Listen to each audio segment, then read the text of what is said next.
Hello, this is Dr. Mahmoud Alfatafta from University of Jordan. Today I will be talking about our project, Gait Stability and Balance Strategies of Prosthetic Users in Response to Perturbations. This work has been done in collaboration with Dr. Anthony McGarry and Dr. Greg Childs from University of Strathclyde.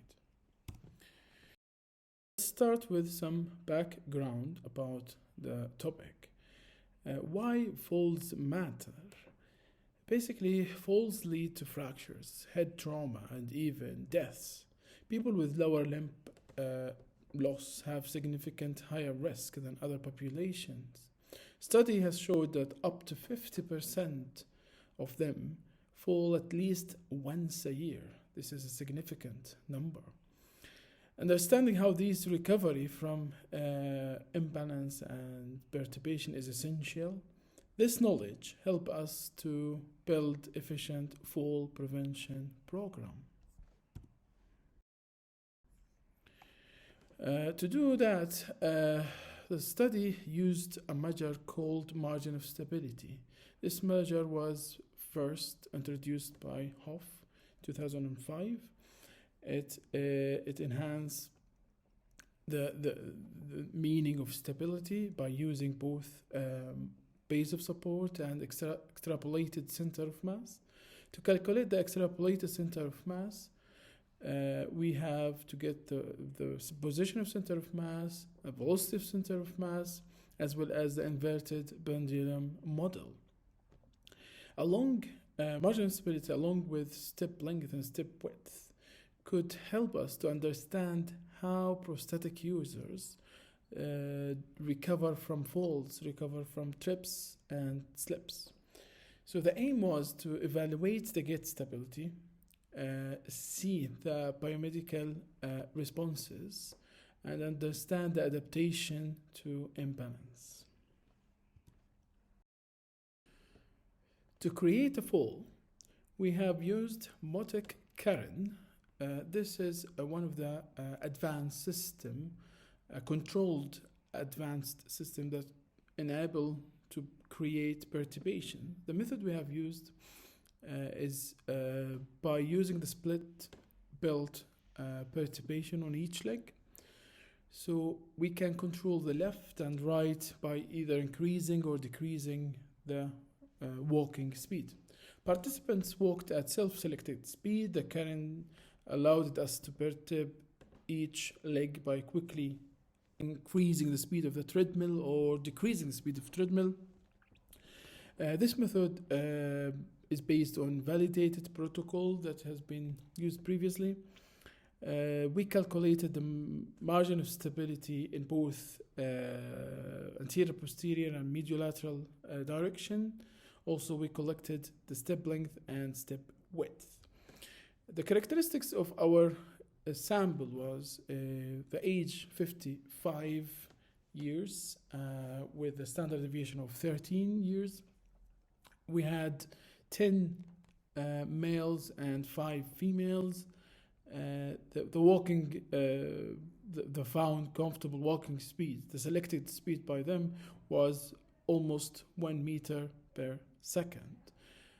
In terms of the time since amputation, it was almost 20 years plus or minus 13 years.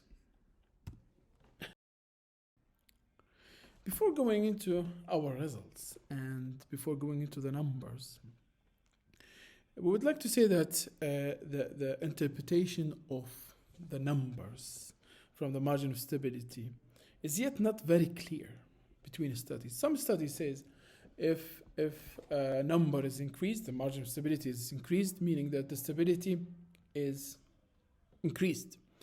And other studies say no. If you get a number, increased margin of stability, meaning that the person is trying to get to the stability status, meaning he's not stable. In our result, we are supporting the first option, basically, because we found that the margin of stability, the number itself, was more on the intact side than the prosthetic side, which is uh, fair because usually prosthetic users tend to use intact side more than prosthetic side, meaning that they rely more on the intact sides than the prosthetic sides, making the intact side is more stable. Um, First, before calculating the margin of stability in acceleration and deceleration, we calculated the margin of stability during the baseline before any change for the intact and the prosthetic side. So the result for the acceleration showed the anterior posterior stability increased significantly in the early recovery steps between contralateral first step until the second ipsilateral step. Especially on the prosthetic side, you can see it's like plus 65 at the level of contralateral. It means that the intact side had to put up more work to support the prosthetic side, unable to make it stable. While the mediolateral margin of stability initially decreased by like 10%, but later improved slightly, but as you can see, not very, significant change can be seen after the contralateral second step. Maybe the reason because our prosthetic users were moving in wider steps. They're already trying to be more stable. For the deceleration results, we noticed that the prosthetics user never fully recover from the perturbation. The anterior posterior margin of stability significantly increased in recovery steps. Then also it was the same on the mediolateral prosthetic side.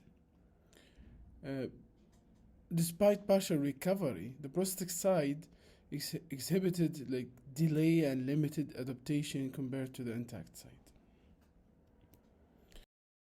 So our results showed that prosthetic users struggled to return to baseline margin of stability within 3 steps. When the intact side was perturbed, the prosthetic limb contributed little to recovery.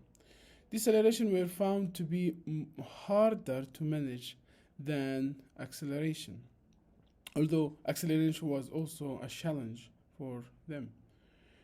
Recovery appeared to be more successful when the prosthetic users adopted wider and faster steps. Step length remained mostly unchanged. This study shows that with appropriate training and awareness, prosthetic user can develop improved reaction to slips, potentially reducing risk of fall. The strategies should be introduced early during rehabilitation and prosthetic delivery and reinforced through the user journey.